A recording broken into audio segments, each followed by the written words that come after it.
खट्टा खाने वाली चुड़ैल। रात को अचानक राधिका मौसी को किचन से कुछ गिरने की आवाज आई। उन्होंने बाहर निकल के देखा तो किचन में उन्हें कोई सफेद साड़ी में दिखा। वो चीख पड़ी, हे भगवान, आलतू जलाल तू आई बला को टाल तू, आलतू जलाल तू आई बला को टाल तू। राधिका मौसी को चीखते सुनकर श्रवण बाहर आता है भागते हुए। अरे माँ, क्या हुआ? क्या देख लिया? दादी माँ आ गई क्या सपने में? अरे बेटा, रसोड़े में देख तो कौन है? श्रवण रसोड़े में झांक कर देखता है और उसे कोई नहीं दिखता अंदर। अब रसोड़े में तो कोई नहीं है माँ। कोई सफेद साड़ी में नहीं है क्या?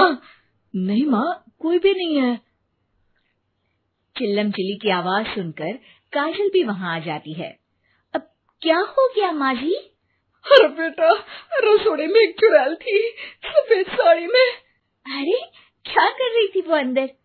अरे बताया नहीं, कल आएगी ना तो पूछ लूंगी। चुड़ैल जी, आपका क्या प्लान है?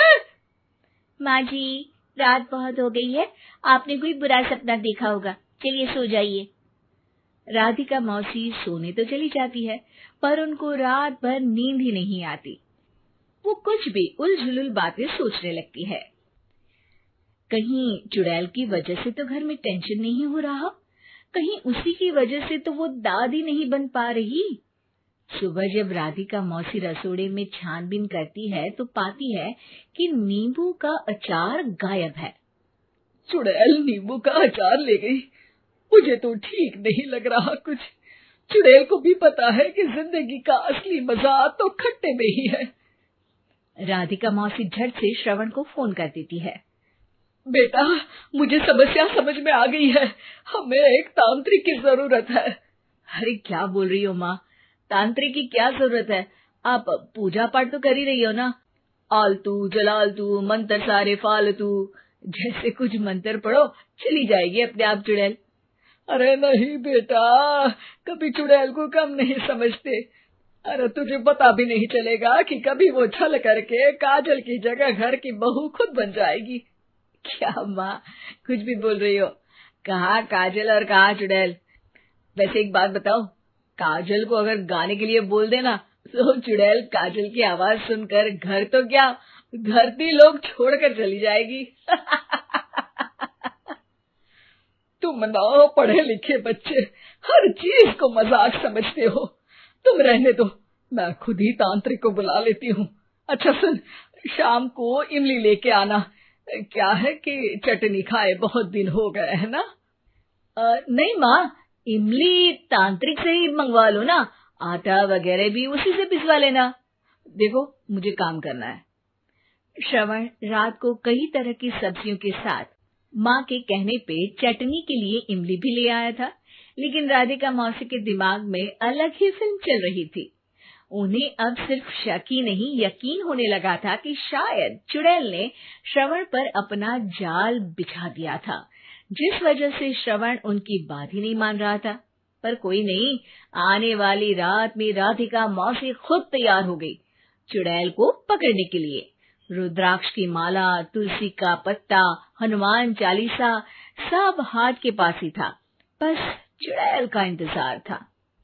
और जैसा राधिका मौसी ने सोचा था वैसा ही हुआ। वो चुड़ैल उस रात भी आई, पर वो राधिका मौसी से तेज निकली और राधिका मौसी के उससे पकड़ने के पहले ही वो भाग खड़ी हुई। जरूर बहू पे साया है उस चुड़ैल का, तभी तो श्रवण के कमरे में गई है। और अगली सुबह राधिका मौसी पिछली रात हुए हमले में किन चीजों का नुकसान हुआ उसका हिसाब लगा रही थी। उनके खेमे से एक आम के अचार की शीशी भी गायब हो चुकी थी और वो इमली भी जो कल श्रवण लेकर आया था।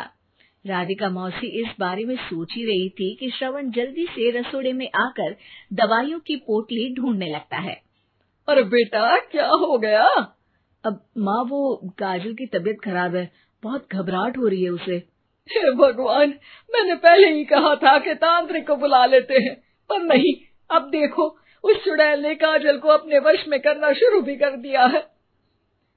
हालांकि श्रवण भूतों में विश्वास नहीं करता था, पर अब वो भी डर जाता है। और राजी हो जाता है एक तांत्रिक को बुलाने के लिए। कुछ ही घंटों में तांत्रिक आ जाते हैं और राधिका मौसी तांत्रिक जी को सब बता देती है।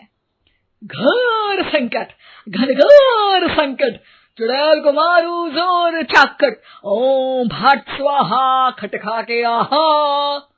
अरे ये क्या मंत्र है? मेरे खुद के ओरिजिनल मंत्र है, कल रात को ही लिखे हैं, अच्छे लगे तो दाद चाहूंगा। एक और मंत्र सुनो। अर्ज किया है आब्राकडाब्रा, दिल्ली बम्बई आगरा, चंदा मामा सोवरले सुरन मामू जारा। ये मंत्र है? अरे कोई 40 वालीसा पढ़ो ना। वक्त कम है, 40 नहीं पड़ेंगे, 20-25 में काम चलाना पड़ेगा।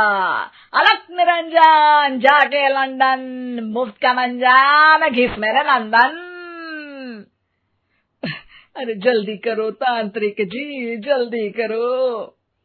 तांत्रिक अपने उल झलूल मंत्र पढ़ने लगता है। श्रवण को तांत्रिक पे शक होता है।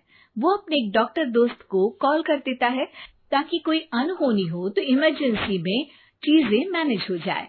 तांत्रिक धुनी रमाता है, जिसकी वजह से कमरे में काफी धुआं हो जाता है और जिसकी वजह से बहू की घबराहट बढ़ जाती है। अब भागेगी चुड़ैल। हाँ। बहू खांसते हुए धुएं से बचने के लिए बाहर चली जाती है। अरे भाग रही है, भाग रही है। पीछे पीछे श्रवण भी जाता है। बहू एक सोफे पर बैठ जाती है। तभी डॉक्टर दोस्त आ जाते हैं और श्रवण को पानी लाने के लिए कहते हैं। थोड़े चेकअप के बाद डॉक्टर कहते हैं, मेरे हिसाब से जाप का काम पूरा हो गया है। क्या मतलब?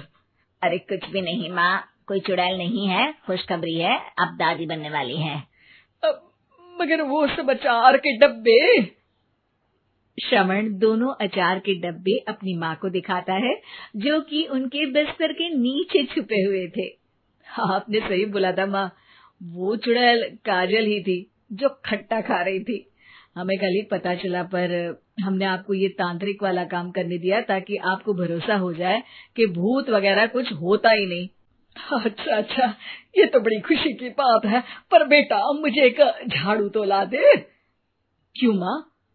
ये तांत्रिक का भूत उतारती हूँ मैं। अब तांत्रिक राधा मौसी के डर से घर से भाग निकलता है और राधा मौसी उसके पीछे भागती है। अरे संकट ये घनघोर है, तांत्रिक मुआ चोर है।